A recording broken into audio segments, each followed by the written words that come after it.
professor Carlos Augusto, tinha grande desconfiança das autonomias estaduais, né? Que a Constituição de 46, como a deu grande autonomia para os estados, né?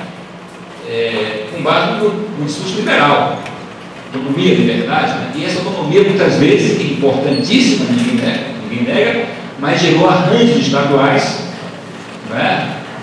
Que perpetuavam a desigualdade, etc.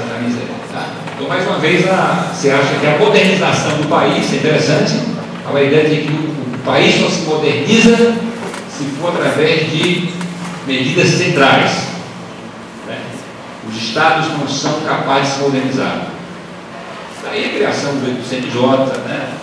Daí a criação do Conselho Nacional do Ministério Público, daí a criação da Lei de Responsabilidade Fiscal, a ideia de que toda modernização do país tem que vir do poder central forte, porque os estados não conseguem fazer isso. Tá?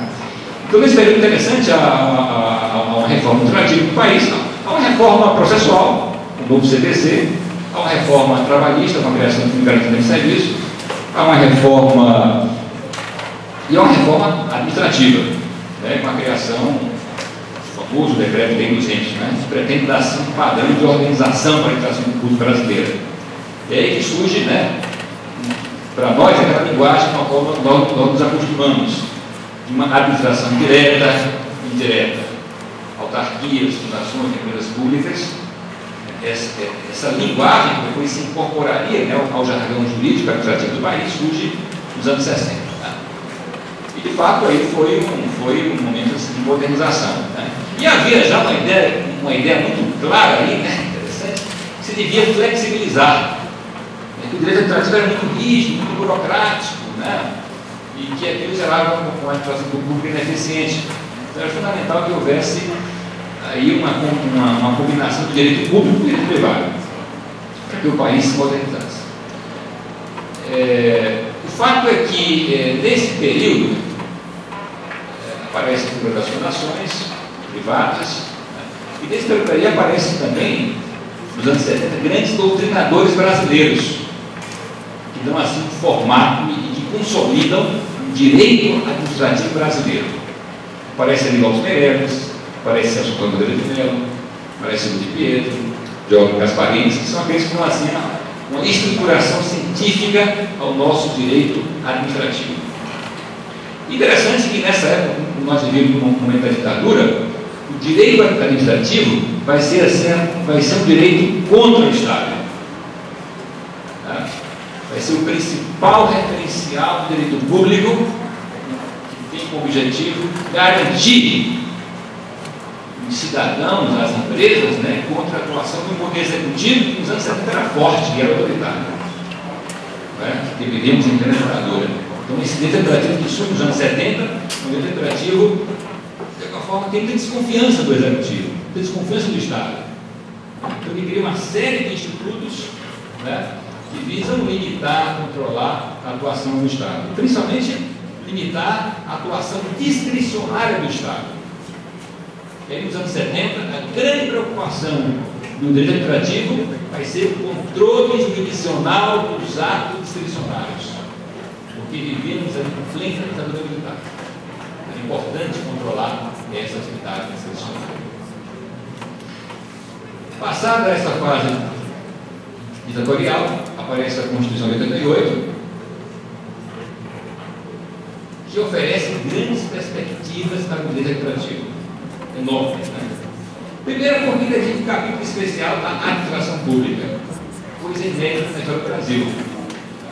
Interessante, né? Porque a Constituição de 88 trata primeiro dos direitos fundamentais, depois trata dos estados, municípios e União, o Pacto Federativo, depois trata da tripartição dos poderes, legislativo, executivo e judiciário. Depois disso tudo, cria um capítulo dedicado à administração pública, estabelecendo que a administração pública, direta e indireta, de qualquer dos poderes, não só do executivo, do legislativo e do judiciário, se submeterá aos princípios da legalidade, pessoalidade, moralidade e publicidade.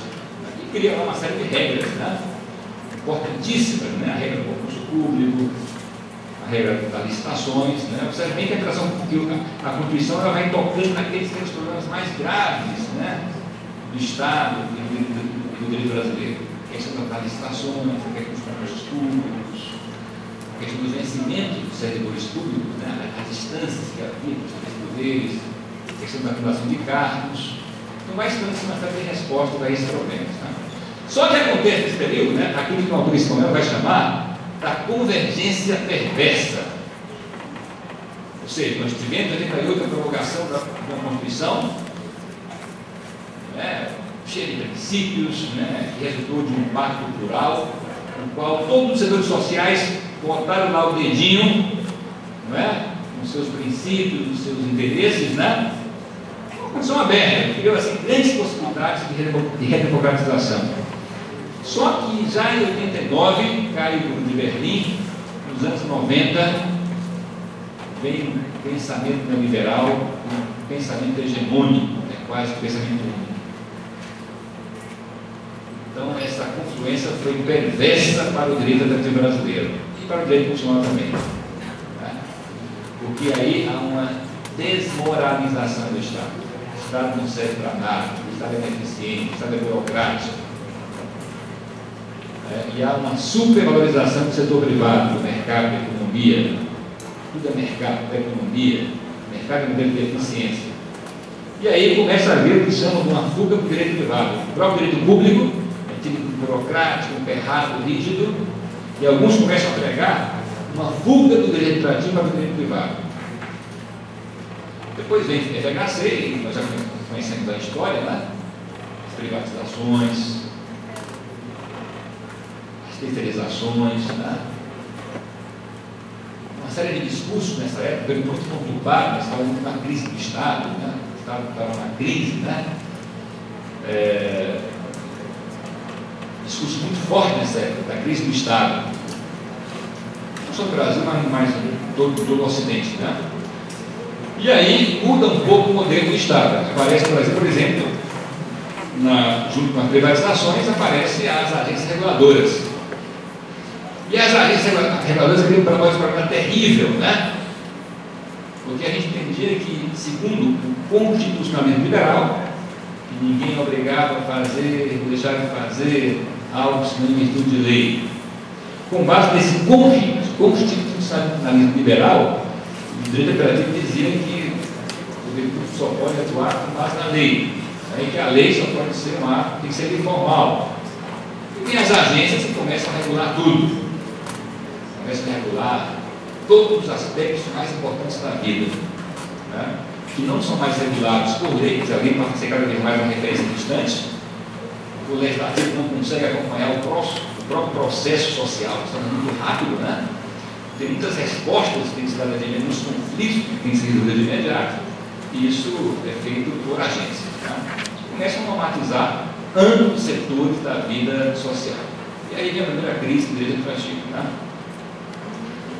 No segundo momento, o próprio modelo do direito administrativo é questionado, é taxado de burocrático. Né? E aí aparece um nome importante, foi o ministro Bressa Pereira, né?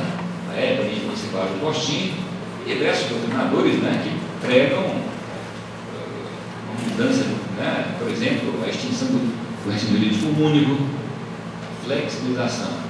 Né? E nesse momento acontece, é interessante, as coisas são meio assim complicadas, porque existem interesses perversos, mas existem também interesses, às vezes, benignos. Né? E aí, nos anos 90, há um grande questionamento do direito administrativo. Um grande questionamento. Né? Até então o direito administrativo estava assim, numa espécie de letargia dogmática. Né? Ninguém questionava o que dizia esse assunto, o que dizia ali Lopes Guilherme, o que dizia os grandes doutrinadores. Né? E aí aparece uma crítica muito forte de que esse modelo era um modelo burocrático, né? Que esse modelo era excessivamente formalista, né?